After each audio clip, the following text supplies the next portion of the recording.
교회와 정치는 어떤 관계가 있는가? 우리가 아무리 상관이 없다고 주장을 해도 상관이 있을 수밖에 없는 구조입니다. 우리가 아무리 죄와 상관없이 살고 싶어도 죄가 끊임없이 우리를 공격하고, 우리가 세상과 상관없이 산다고 치지만은 태어나는 순간부터 세상과 호흡하며 살아갈 수밖에 없듯이 정치라고 하는 것은 우리의 관심 유무를 떠나서 우리의 삶이라고밖에 볼 수 없습니다. 그런데 우리 한국교회는 특히나 정치와 종교를 분리하는 것이 신령하고 수준 있는, 그리고 정상적인 그리스도인 줄 알고 그렇게 믿어온 사람들이 많습니다. 저 역시도 교회에 나가는 순간부터 은연중에 그런 것들은 세상의 이야기고 성숙하지 못한 수준 낮은 사람들의 말이라는 것처럼 암암리에 그렇게 주입되고 배워왔던 것 같습니다. 이런 생각을 깨치는데 저도 오랜 시간이 필요해야 했습니다. 그런데 분명히 말씀드리는 것은 지금은 그리 한가한 때가 아니라는 것입니다. 정치에 관심을 두지 않아도 정치가 알아서 잘한다면 그보다 좋은 일이 없지요. 태평성대라 하면 원래 제일 좋은 태평성대 세대는 왕이 누군지를 모르는 거예요. 왕이 누군지, 왕이 무슨 일을 하는지 몰라도 우리가 평안하고 좋고 우리가 잘 살 수만 있다면 정말로 이상적인 세상이겠지요. 우리가 대통령의 일거수일투족, 국회에서 일어나는 일에 대해서 끊임없이 우리가 염려하며 전전긍긍하는 것, 이것 자체가 지금 정치가 우리를 힘들게 하고 있다는 증거인 것입니다. 여러분이 집에서 키우는 자식이 알아서 잘 큰다면 뭐하러 간섭을 합니까? 알아서 자기 앞가름 잘하고 살아간다면 늦게 오는 것도 믿을만 해요. 얘가 늦는 건 이유가 있는 거야. 얘가 돈을 달라는 것은 이유가 있는 것이야. 그런 관계가 된다면 얼마나 좋겠습니까? 그러나 신뢰가 깨지고 불안하니까 늦으면 전화해야 되고, 돈을 쓴다고 하면 간섭을 해야 되고, 또 뒤에 점검을 해야 되고, 이렇지 않으면 애가 망해버려요. 이런 지금 시기에 저희가 있다, 이런 뜻입니다. 어제 제가 교화에서 갔다 올 일이 있어서 교화를 갔다가 오는데 차를 타고 신호등 앞에서 기다리고 서 있는데 이쪽에 한쪽 인도가에 프랭카드가 빨간 바탕에 흰 글씨로 이렇게 써 있었어요. 성평등을 속히 제정하겠다. 근데 정체불명이야. 누가 붙였는지 밝히질 않았어요. 한 가지 분명한 건 개인이 붙인 건 아니에요. 두 번째, 떳떳하지 못한지를 자기도 알아요. 떳떳하고 좋은 것이면 왜 자신을 떳떳이 못 밝히겠습니까? 포괄적 차별금지법 안에 법안 내용 안에 동성애라는 말 자체가 없어요. 그걸 묘하게 틀어놨습니다. 성적 지향이라고. 왜 떳떳하면 동성애라는 말을 못하는 것입니까? 떳떳하지 못하니까 그런 말을 들었다가는 국민들 대다수가 싫어한다는 걸 알기 때문에. 성평등이 얼마나 위태로운 말인지 아십니까? 우리는 양성평등 국가에 사는 거예요. 남자와 여자 두 가지 성에는 없는 것입니다. 천지가 개벽할 일이에요. 어디 성이 또 있습니까? 짐승도 암컷과 수컷밖에 없는데. 근데 이 성평등이라 하면 이 두 가지 성을 무너뜨려 버리고 완전한 성적 평등. 그 성적 평등이라면 이게 여기서 말하는 성이라는 것은 사회적 성을 말하는 거예요. 동성애도 성이에요. 동성애도 성이고 각가지 만들어낼 수 있는 성, 그러한 평등한 세상, 한마디로 말하면 사람들을 짐승처럼 만들어가지고 음란한 세상을 만들어 보겠다. 이렇게 주장을 하는 사람들인 거예요. 이걸 속히 제정하겠다는 거예요. 어디서 했는지 알 길이 없어요. 그러나 분명한 것은 하나님을 대적하는 자들의 외침인 것입니다. 우리가 살고 있는 고양시도 원래는 양성평등이었어요. 양성평등이 뭐니 할 필요도 없는 거예요. 당연한 일이 헌법에 이미 써 있으니까. 근데 그걸 수년 전부터 공을 들이더니 드디어 성평등으로 고양시 조례를 바꿔놨어요. 한번 물어봅시다. 그게 별로 중요하지 않는다면 뭐하러 수년을 몸부림을 쳐가지고 그걸 기어이 바꾸려고 했겠습니까? 그걸 바꿈으로 자기들이 꿈꾸는 세상을 원하는 거예요. 여러분, 그것이 그렇게 중요한 일이 아니라면 왜 이렇게 목을 맬까요? 차별금지법이 그렇게 위험하지도 않고 아무 필요도 없고 정말로 이 세상을 좋게 만드는 것이라면 진작 만들었겠죠. 왜 이제서 이걸 그렇게 만들려고 할까요? 그 안에核심이 숨겨져 있는 건 무엇입니까? 그래서 고양시가 지금 성평등 도시가 된 거예요. 이걸 바꿔보려고 무지무지 노력을 합니다. 시장도 바꿀 의지가 있어요. 근데 의회에서 통과를 시켜주질 않아요. 지금 이러고 있는 것입니다. 여러분, 도로가 불편한 게 문제가 아니에요. 건물이 노후된 게 문제가 아닙니다. 양성평등을 성평등으로 바꾼 것이 훨씬 더 심각한 문제라는 걸 우리는 모르지요. 왜? 우리는 콩나물값이 오르고 기름값이 오르고 전세돈이 뛰면 밤을 못 자고 근심을 하지만 이자율이 올라가면 우리 큰일 났다고 말을 하지만 양성평등이 성평등으로 바꾼 것에 대해서 누구도 관심이 없어요. 이것이 마귀의 엄청난 지혜고 술책이라는 거예요. 다시 돌아가서 정치라는 게 왜 이렇게 중요하냐면 포괄적 차별금지법도 결국은 정치의 문제인데 이것이 통과돼서 법이 만들어지면 전도를 방해가 받습니다. 설교가 간섭당합니다. 이단을 이단이라고 말하지 못하게 됩니다. 그러면 우리는 가만히 있어야 될까요? 그런 일이 생긴다 할지라도 가만히 있어야 합니까? 여러분, 우리 자유가 침해당하면 가만히 있지 않잖아요. 여러분이 무슨 소매치기 당했다 그냥 있는 것입니까? 여러분 아이들이 학교에 가서 부당한 대우를 받는다 가만히 있지 않잖아요, 여러분. 근데 왜 신앙의 위기가 온다는 건 가만히 있으려고 합니까? 이건 더 큰 문제인데. 이것이 외국에 나가 선교하시는 선교사님들이 공산국가에도 가고 이슬람 국가에도 갑니다. 불교 국가에 가서도 선교를 하기 위해서 지금도 결심을 하고 목숨을 걸고 갑니다. 근데 이분들이 비자를 받지 못합니다. 선교사라는 이유로 비자를 못 받아요. 추방당해야 합니다. 복음을 전하다가 들키면 감옥을 가든지 추방을 당해야 합니다. 중국에서 얼마나 많은 선교사들이 지금 추방당한지 아십니까? 코로나 이후에. 그리고 입국 거절당하고 있습니다. 이런 것들이 다 왜 일어나는 일이냐? 정치에 무관심했던 교회들 때문에 일어난 일일 수도 있는 것입니다. 공산국가는 그렇다 칩시다. 애초에 교회가 없었으니까. 미국이 왜 신앙의 위기가 오고 자유주의 신학이 판을 치고 이런 일들에 대해서 미국 교회가 잠잠히 벙어리 노릇을 해버리니까 악한 자들이 제 멋대로 주물르고 있는 것입니다. 오늘 본문을 보시면은 우리가 첫 번째로 기도해야 할 중요한 제목이 있다고 가르쳐 줍니다. 자, 1절, 2절까지 보겠습니다. 시작. 모든 사람을 위하여 간구와 기도와 도구와 감사를 하되 임금들과 높은 지위에 있는 모든 사람을 위하여 하라. 이는 우리가 모든 경건과 단정함으로 고요하고 평안한 생활을 하려 함이라. 내가 너희들한테 첫째로 권면한다. 여러 모든 사람을 위해서 기도하고 감사하고 간구하거라. 심지어는 김정은을 위해서도 기도해야 돼요. 우리가. 그렇잖아요. 우리와 상관도 없는 나라들을 위해서도 기도해야 된다는 거예요. 기도의 영역에는 한계가 없어요. 근데 그렇게 숱하게 많은 나라를 위해서, 많은 사람을 위해서 어떤 일들에 대해서 기도할 것이 많은데 그런 모든 기도 중에 첫째로 기도해야 할 제목이 있다. 그건 뭐냐? 임금들과 높은 지위에 있는 자들을 위해서 우선적으로 기도하거라. 우리 교회를 위해서도 기도하는 것보다, 내 자신을 위해 기도하는 것보다, 내 자식을 위해서 기도하는 것보다 더 우선적으로 기도해야 할 제목이 있는데 임금들과 통치자들을 위해 기도하거라.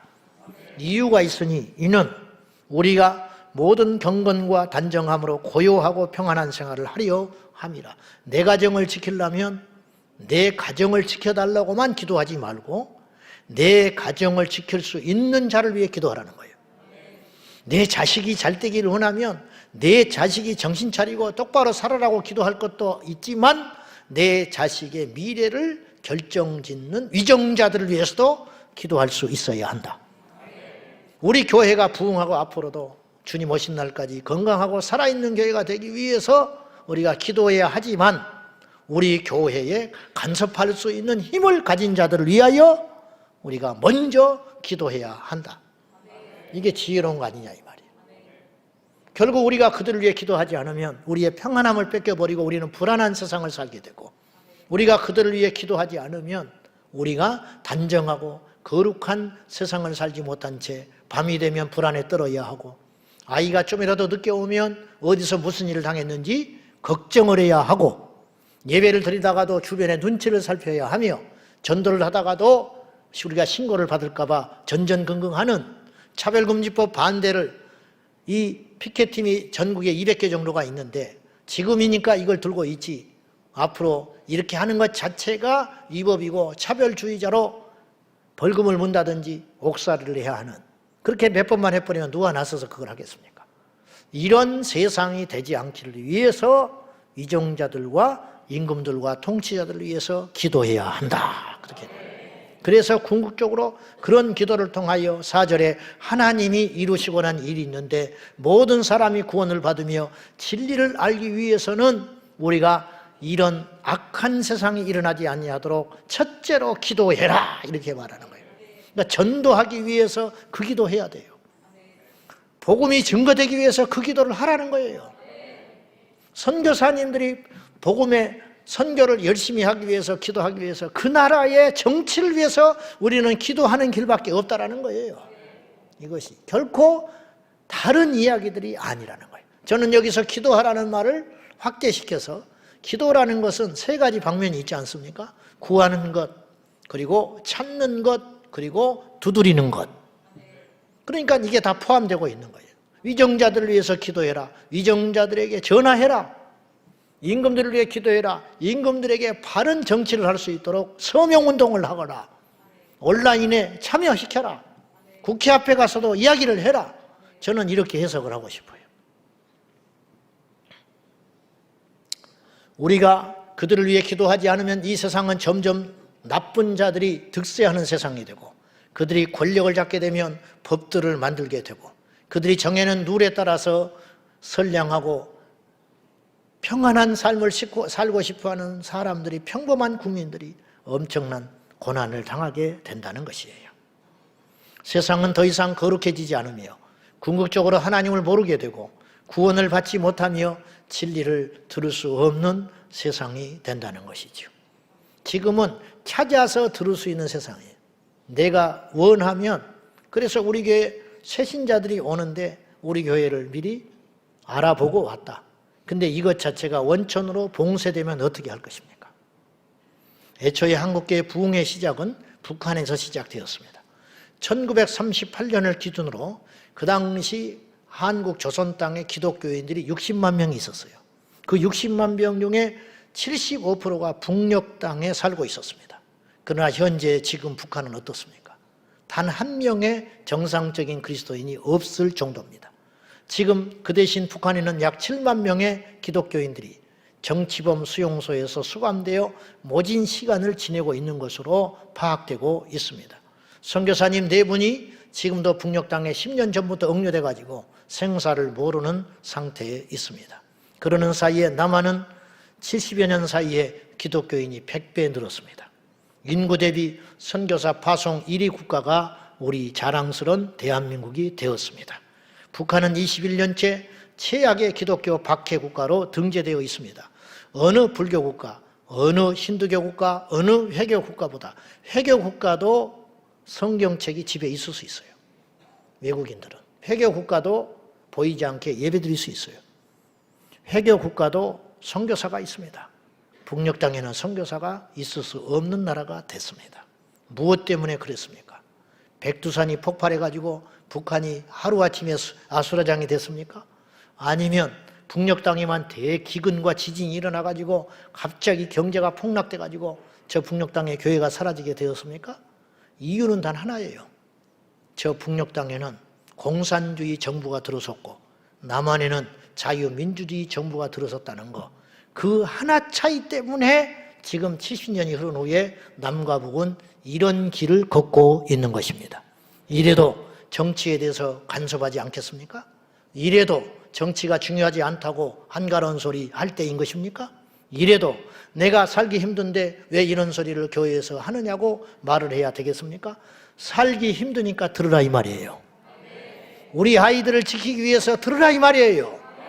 여러분이 제대로 예수 믿기 위해서 이 말에 귀를 기울여 달라 이 말이에요. 이번 4월 10일 총선은 향후 4년뿐 아니라 지금까지 모든 선거가 중요했어요. 사실은 어떤 대통령이 만들어지느냐, 어떤 정부, 어떤 정당 세력이 정권을 잡느냐에 따라서 완전히 우리도 모른 채 세상이 이러쿵저러쿵 달라져 왔어요. 이번 4월 10일 총선은 앞으로의 미래를 결정하는 아주 중요한 분기점이 될 것 같은 생각이 계속 듭니다. 그리고 4년 후에 또다시 총선, 그리고 또 그 안에 대통령 선거를 한다면 그 선거들마다 앞으로 살기가 점점 힘들어지고 각박해지고 세상이 첨예하게 대립해져 가는 세상을 살기 때문에 점점점 정치의 중요성, 그로 인한 선거의 중요성, 이건 너무너무 중요한 세상이 될 것이에요. 그래서 갈수록 선거가 중요해지고 있고 그만큼 국민들도 위기의식을 느끼고 있어요. 그래가지고 점점점 투표율이 높아지고 있습니다. 지금 이번 사전투표율은 31.3%라고 하는 가장 많은 투표율이 기록이 됐어요. 역대 투표율을 살펴보면 2008년에 있었던 제18대 총선에는 46%만 투표에 참가했어요. 50%도 안 했어요. 제19대 때 2012년 때는 54.2%가 투표에 참석했습니다. 20대인 2016년에는 58%로 늘어났습니다. 급기야 21대였던 지금부터 4년 전 2020년에는 66.2%가 투표에 참석을 했습니다. 올해는 제 생각에 70%가 훨씬 넘을 것 같아요. 그건 무엇이냐? 전부 다 위기의식을 느끼고 있는 거예요. 이대로 가다가는 큰일 나겠다. 큰일 났다. 근데 이제 문제는 이것에 있죠. 위기를 느끼는 이유가 다르다는 거예요. 어떤 사람은 먹고 살기 힘들어서, 어떤 사람은 우리 자녀들의 미래가 걱정이 되어서, 어떤 사람들은 독재 정권을 막기 위해서 등등의 여러 가지 명분과 목적이 있을 겁니다. 갈수록 정치인들의 윤리 도덕 수준이 땅에 떨어지고 있습니다. 우리가 알다시피 오래전에 대통령 후보에 나섰던 분이 자기 자식의 병역 비리가 불거졌어요. 그것 때문에 낙마했습니다. 잘했다는 뜻이 아니라 분명히 잘못했는데 지금은 그 정도는 넘어갈 수 있었을지도 몰라요. 그만큼 지금 국민들의 도덕적 수준이 점점점 땅에 떨어지고 있습니다. 우리나라 지역구 254명의 국회의원을 뽑습니다. 254명. 그리고 나머지 46명은 비례대표로 뽑습니다. 그중에 후보자가 이번에 699명이 나왔습니다. 경쟁률은 2.75대 1입니다. 그중에 전과자가 239명입니다. 34%에 이릅니다.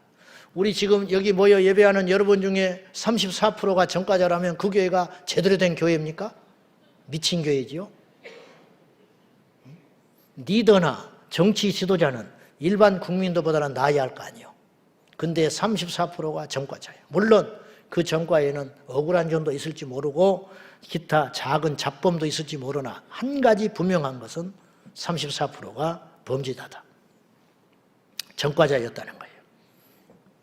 그 중에 민주당이 92명입니다. 국힘당은 55명입니다. 개혁, 신당, 개혁하겠다는 사람들이 17명이 범죄자였습니다. 새로운 미래, 어두운 미래를 만들려고 하는지 13명이나 됐습니다. 녹색 정의당 8명이 전과 기록이 있었습니다. 이런 상황이니 부끄러움도 없습니다. 나만 그러냐 말이지. 너도 그렇지. 음주운전 같은 것은 양호한 것이 돼버리고 말았습니다.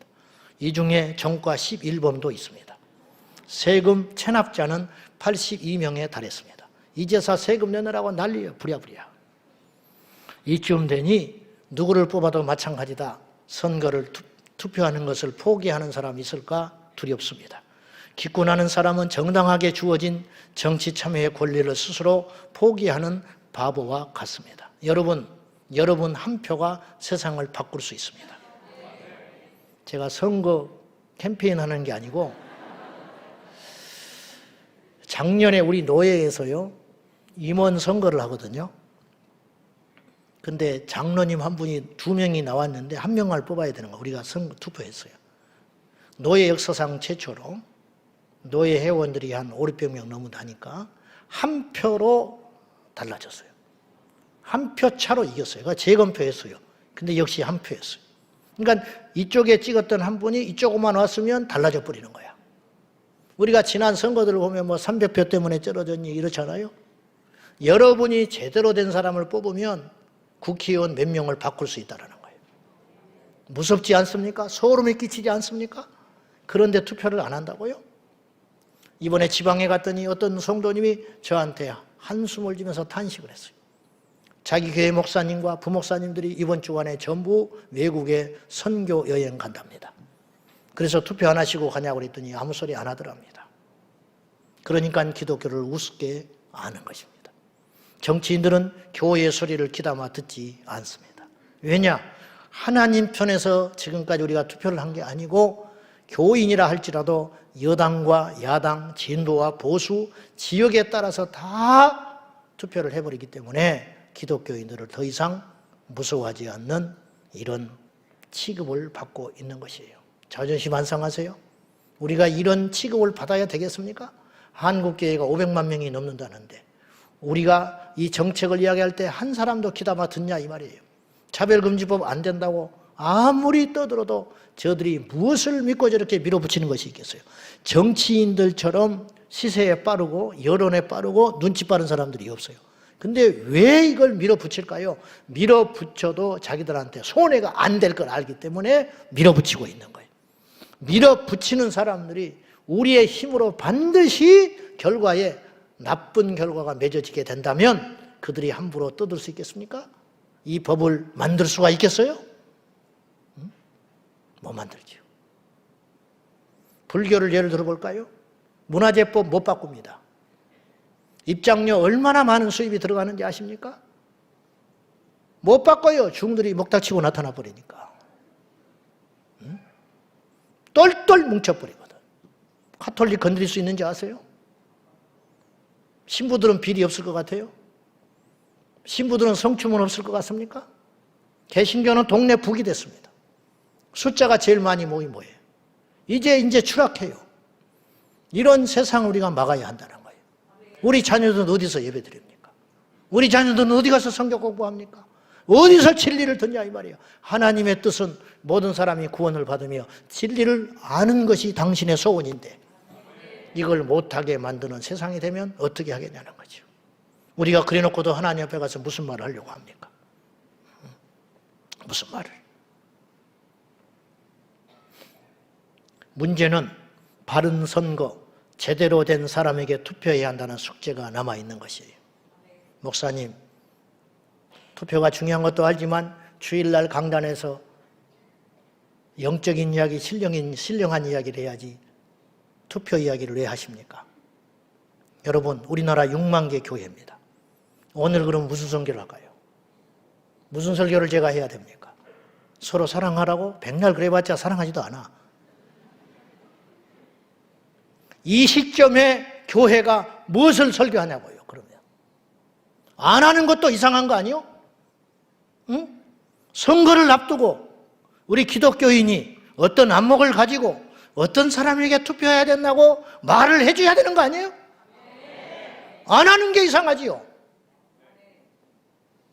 우리나라 전국의 6만 개 교회가 이렇게 해서 깨울 수 있다면 국회의원들이 함부로 하겠어요? 성도의 수준이 못 받쳐주니까 들을 만한 준비가 안 돼 있기 때문에 외치지를 못하는 것이고 설교자도 그 수준이 안 되니까 듣고 싶어도 말을 못하는 이런 악순환이 계속 반복돼 가는 거예요. 그래서 점점점 추락해 가는 거죠. 짓밟히고 있는 거죠. 바보 취급 당하는 것이죠. 여러분, 우리가 낮은 자리에 가서 섬기는 것과 우리가 짓밟히는 건 다른 문제예요. 이해되십니까? 무슨 말이지?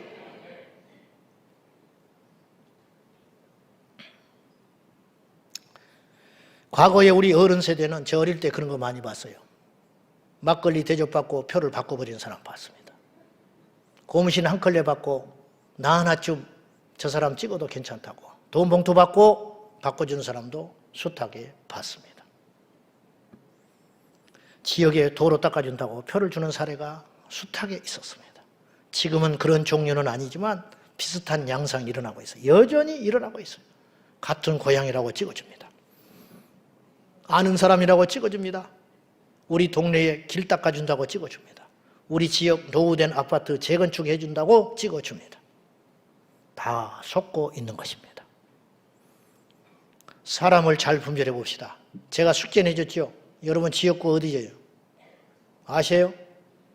이제 안내해 왔으니까 알겠지.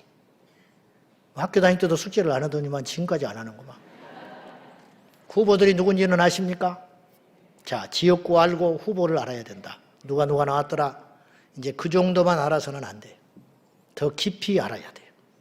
나온 후보들이 과거에 어떤 인생의 궤적이 있었는지.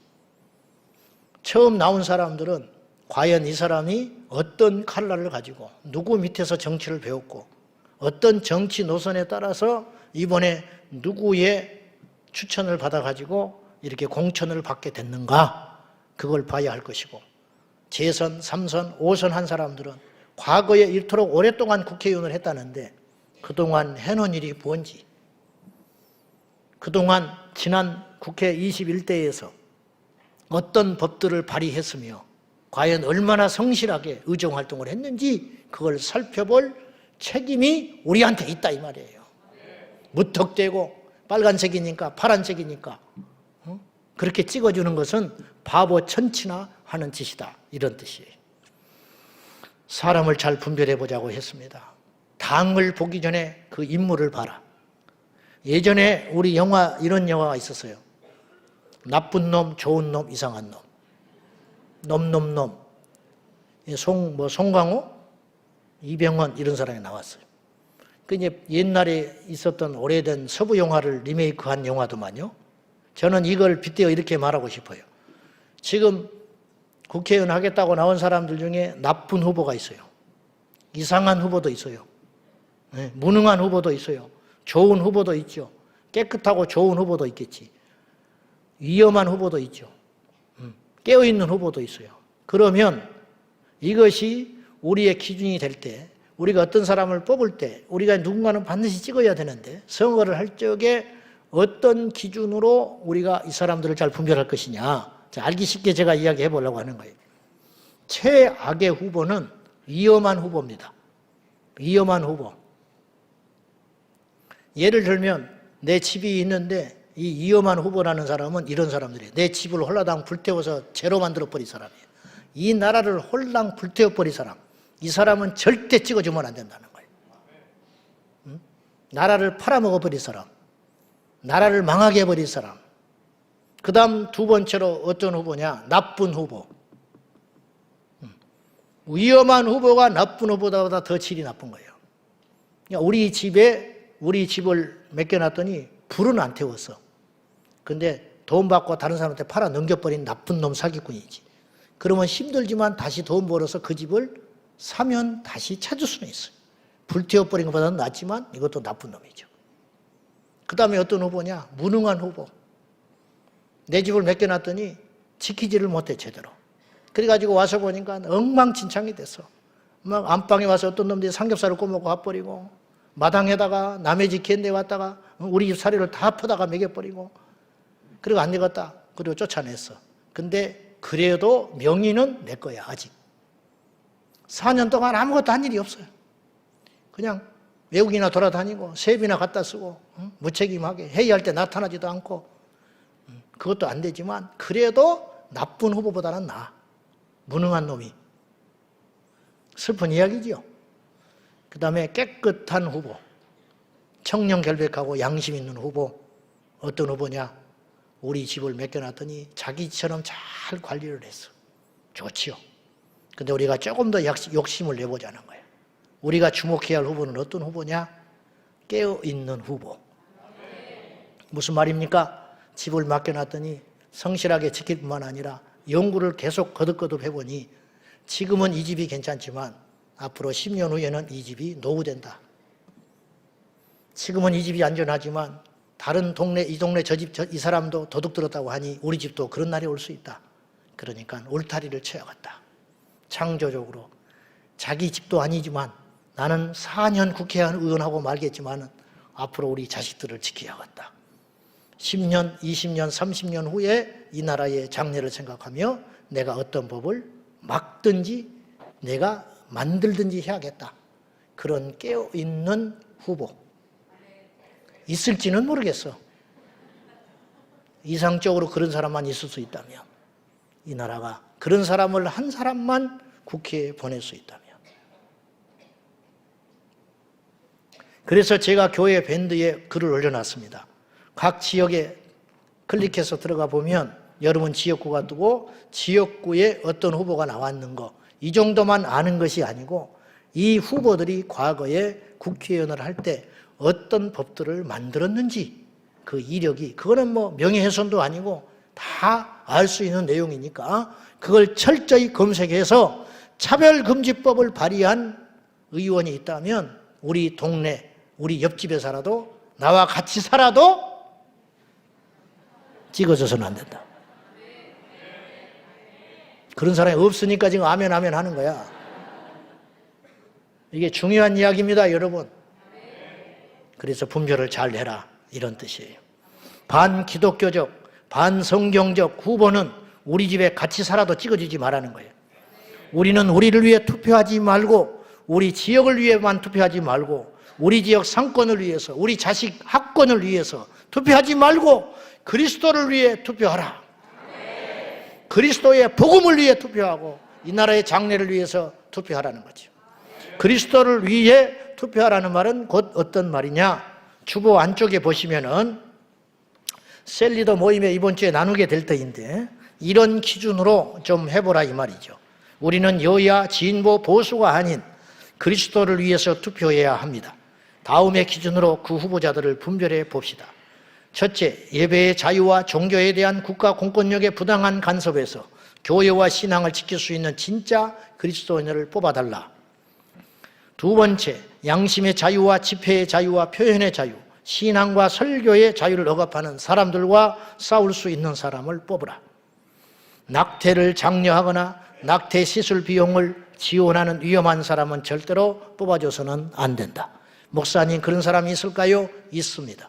생활동반자법이니 가족 모자보건법이니 등등을 통해 가지고 낙태를 자유롭게 만들고 그 낙태할 때 비용이 많이 들기 때문에 나라의 세금으로 지원해 주자고 하는 법들을 만들어낸 사람들이 있었습니다. 성경적인 남녀의 성별 구분을 정확히 지지하며 동성애 차별금지법, 동성결혼 정책을 맞서 싸울 수 있는 사람이 있는가? 제가 하룻밤 잠을 못 잔 적이 있었습니다. 유일하게 300명 중에 자기의 목을 내놓고 포괄적 차별금지법을 맡고 있는 장로님이 계셨습니다. 조선 장로님. 이번에 공천을 못 받아버리고 말았습니다. 그 지역에 있는 사람들은 50% 이상을 이분을 지지했는데 당권이 당에서 개입을 시켜가지고 강제로 이 사람을 떨어뜨려버리고 공천을 주지 않았습니다. 가슴 아픈 일이죠.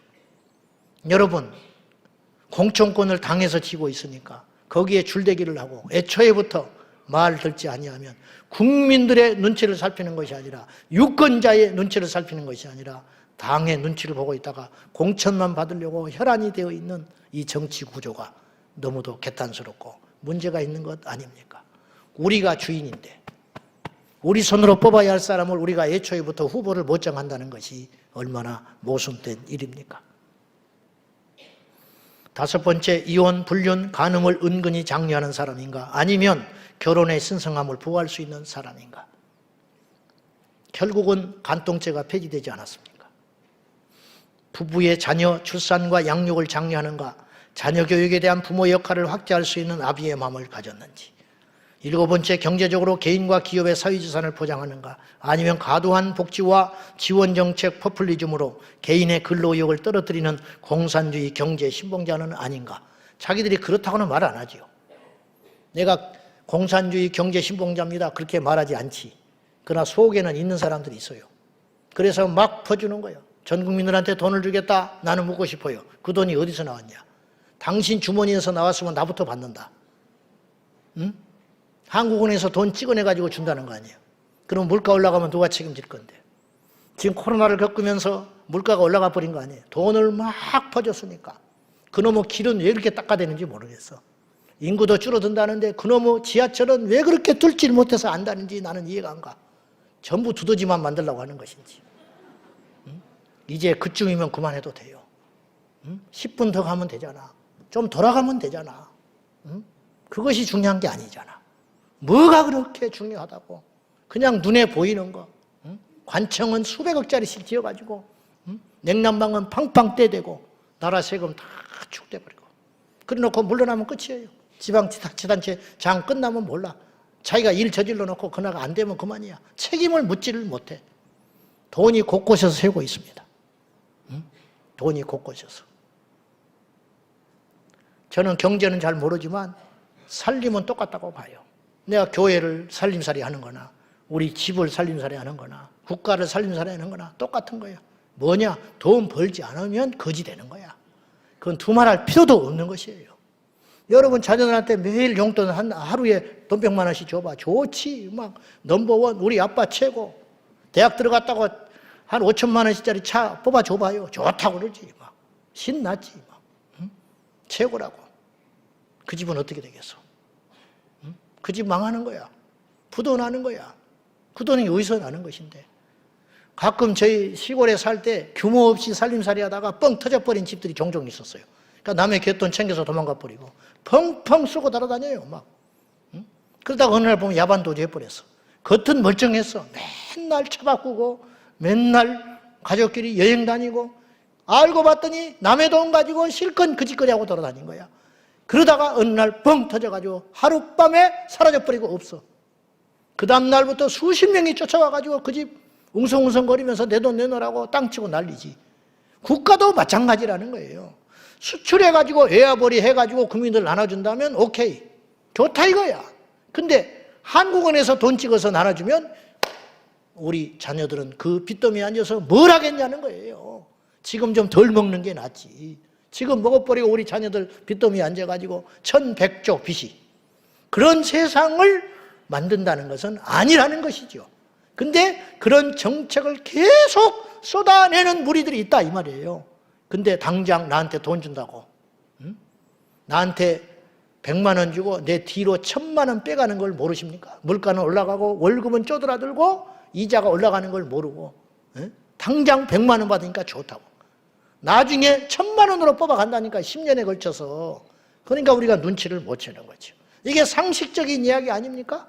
이런 정책을 내는 사람을 나한테 돈 준다고 뽑아줘요? 바보 천치나 하는 짓이죠. 8번째 차별금지법. 평등법을 발의하거나 찬성한 적이 있는 사람인지 군인 간의 동성 간 성행위를 합법화하기 위하여 군형법 92조 6항을 무력화시키려는 사람은 아닌가. 하다가 이번에 급기야 동성애자가 비례대표 20번을 받은 적이 있었습니다. 21대에는 동성애를 지지하는 사람은 있었지만 동성애자는 없었어요. 그러면 이제 나는 뚫렸다고 생각하네. 이번 뚫린 거야. 이번에는 놀랬지요. 그래서 막았지요. 다음에는 다음 선거 때는 동성애자가 서너 명이 나올 수 있어요. 그 다음에는 20, 30명이 나올 수 있습니다. 그 중에 한 명은 되지 않겠어? 그러면 4년 내에 뭐 하겠습니까? 차별금지법 이를 갈고 통과시키려고 할 거 아니에요. 여러분 신천지가 국회의원 됐다고 생각해봐. 끔찍하지 않아요? 4년 동안 뭐 하겠습니까? 신천지만 위해서 일하는 거예요. 외국이 이민자를 대표로 뽑아가지고 국회의원 만들어놨어요. 4년 동안 뭐 한지 아세요? 이민법만 계속 만든 거예요. 응? 왜 그런 바보 같은 짓을 하냐 이 말이에요. 제가 편견주의자가 아니잖아요. 차별주의자가 아니잖아요. 상식적인 이야기를 하고 있는 것 아니겠습니까? 그러니까 좋은 사람을 보내야, 깨어있는 사람을 보내야 나라가 제대로 작동할 거 아닙니까? 이건 상식적인 일 아닙니까? 정치가 이렇게 중요하다는 거예요. 9번째 양성평등. 남녀 간의 평등이 아닌 수십 가지 성이 존재하며 여기에는 동성애, 성전환 등도 포함된다는 양성평등주의자가 아닌 성평등을 주장하는 우리의 자녀들을 죽이려는 자들은 아닌지. 우리가요 10분만 노력하면 다 할 수 있어요. 왜인데 이걸 안 하고 있다가 무턱대고 찍거나 기권했다가 나라가 엉망으로 돼가는 것을 나중에 발등 찍고 후회하려고 하느냐, 이런 뜻이에요. 정당별로 악법, 여기서 악법이라는 것은 반기독교적, 반상식적, 반국가적인 법률안들을 발의한 의원의 비율입니다. 더불어민주당 20대 때 더불어민주당이 약 130~140명 됐을 거예요. 그 중에 109명이 악법 발의에 참여해가지고 85%가 참여했어요. 21대 이번 국회에는 약 180 몇 명 됐죠. 그 중에 178명이 무려 악법 발의에 동참하거나 발의를 했어요. 그래서 98% 참여했어요. 더불어민주당은. 국힘당은 어떠냐? 20대 때는 25명, 그러니까 약 105명 정도 당선이 됐었나 봐요. 25명이 참여해가지고 자당의 23%가 악법에 참여했습니다. 21대에는 45명이 악법 발의나 거기에 동참을 해줬습니다. 그래가지고 120명 되는 국회의원 중에 42%가 악법에 동참했어요. 누구를 믿습니까? 하나님밖에 못 믿는 거야. 정의당은 20대 6명이 진출했는데 100% 6명이 악법 발의에 동참했습니다. 21대 역시 6명 들어가가지고 6명이 4년 내내 하는 짓이 뭐였냐? 악법 발의하는데 4년 동안 다 써버렸습니다. 우리가 낸 세금 가지고. 그래서 100% 참여했습니다. 제 말이 좀 심하지요? 그러나 이건 다 이미 오픈되어 있는 내용이에요. 명예훼손 될 것도 없어. 다 알 수 있는 내용들이에요. 저는 이 자료를 어디서 구했겠습니까? 우리가 조금만 관심을 가지면 다 알 수 있어요. 아직 시간이 있습니다. 며칠간 잘 살펴서 공부하고 반성경적인 사상을 가진 사람, 장래 위협이 될 만한 법을 만들 수 있는 사람을 철저히 걸러내고 주변에 알려서 현재와 미래를 위해, 그리고 그리스도 예수를 위해 바른 투표를 하는 깨어있는 저와 여러분이 되어야 하겠습니다. 이 땅에 좋은 교회가 제법 많습니다. 좋은 교회. 그리고 영적인, 소위 말하는 영적인 교회가 또 조금 있을 수 있습니다. 깨어있는 교회는 얼마나 있다고 생각하십니까? 저희 교회가 깨어있다는 말이 절대 아닙니다. 좋은 교회보다 더 어려운 건 영적인 교회 되는 것입니다. 영적인 교회보다 더 한 걸음 조금 더 깊이 들어가서 깨어있는 교회가 된다는 건 외롭고 힘든 일입니다. 지난 금요일 날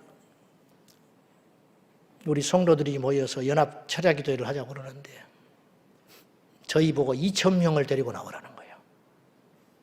그래서 우리 교회에 어떻게 애들까지 하면 2,000명은 나가볼 수 있겠다. 그리고 방송으로 광고를 부지런히 하면 500~600명이 더 나올 수 있으려나. 그러면 다른 데서 동원하고 어쩌고 하면 잘해야 3,500명이나 될까 내심 걱정했어요. 근데 그날 6,000명이 모였습니다.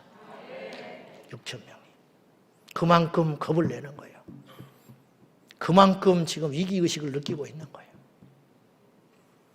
마치고 5시에 나오는데 가 쪽으로 조용히 나오려고 하는데 어떤 사람이 찾아왔어요. 저는 광주에서 왔습니다, 목사님. 저는 제주에서 왔습니다. 저는 이 집회에 참석하기 위하여 캐나다 밴쿠버에서 왔습니다. 오늘 일부 예배 드린 성도님이 계셨는데 미국 캘리포니아에서 지난 부활절 집회와 어제 그저께 집회를 참석하기 위해서 광고 듣고 왔다는 분이 계셨습니다. 자기 집 앞에 살아도 안 나오는 사람이 있습니다. 저는 판단하고 싶지는 않아요. 불쌍해요. 불쌍해. 이 세상에서 제일 불쌍한 사람이 가난한 사람인 줄 알았는데 아니더라고. 병든 사람인지 알았는데 아니더라고. 부모 잘못 만나고 남편 잘못 만나고 형제 잘못 만나서 어렵게 허덕거리고 사는 사람이 불쌍한 줄 알았는데 그게 아니더라고. 진짜 불쌍한 사람. 우리 주님 오실 때가 가까이 올수록 성경을 읽을수록 설교를 할수록 목회를 하면서 느끼는 것은 뭐냐? 진짜 불쌍한 사람은 잠자는 사람이구나. 잠자는 사람이구나. 평생 새벽 기도를 하면 뭐합니까? 깨닫지를 못하는 거를. 교회에서 맨날 살면 뭐합니까? 깨어있지 않는데.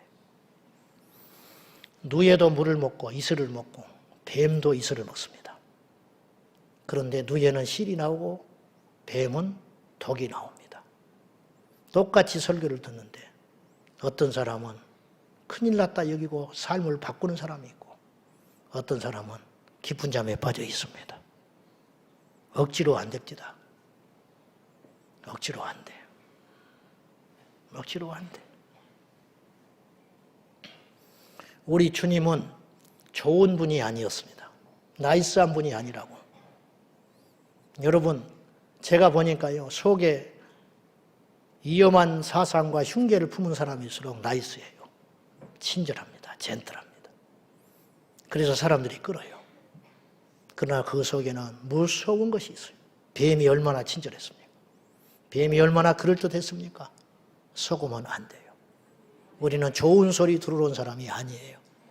예수님은 좋은 분 아니었어요. 예수님은 이해하지 못할 분이었어요. 나를 위해서 목숨을 버리라 했습니다. 좋은 분입니까? 나를 위해서 자식을 버리라 했고 나를 위해서 부모를 버리라 했습니다. 이해가 됩니까? 그런 분이? 저는 목사의 길을 걸으면서 좋은 사람이 아니었습니다. 저는 우리 어머니 아버지 말을 거의 거역한 적이 없었습니다. 그러나 신학을 한다고 할 때 온 가족이 뜯어말릴 때 저는 그 말을 듣지 않았습니다. 저는 무섭게 그 말을 거절했습니다. 내가 좋은 사람이 되려고 효도하려고 했다면 저는 이 자리에 없습니다. 여러분 중에서도 상당수 그럴 것입니다. 예수님은요, 좋은 소리 하니까 들으라고 말하신 적이 없어요. 좋은 소리를 하신 것이 아니라 살릴 소리를 하셨어요. 그래서 주님은 들으라 그랬어요. 들으라. 귀 있는 자는 들으라. 사랑하는 여러분, 깨어 일어나십시다. 민주당도 국힘당도 아닙니다. 그리스도를 위해서 우리의 안전과 우리의 거룩과 우리의 평안함과 우리의 다음 세대를 위해서 우리가 두 눈을 부릅뜨고 감시하고 투표를 잘 해내십시다. 기도하겠습니다. 하나님 아버지, 하나님 마음에 합한 자 뽑아 주십시오. 하나님을 두려워하는 자 뽑아 주십시오. 이제 우리 손으로 뽑게 될 것입니다. 아버지 하나님, 우리가 제비를 뽑거나 결정은 하나님이 하시는 일인데 하나님이 결정하시기에 합당한 사람을 우리 손으로 잘 제비 뽑을 수 있도록 도와주옵소서. 예수님의 이름으로 기도하옵나이다.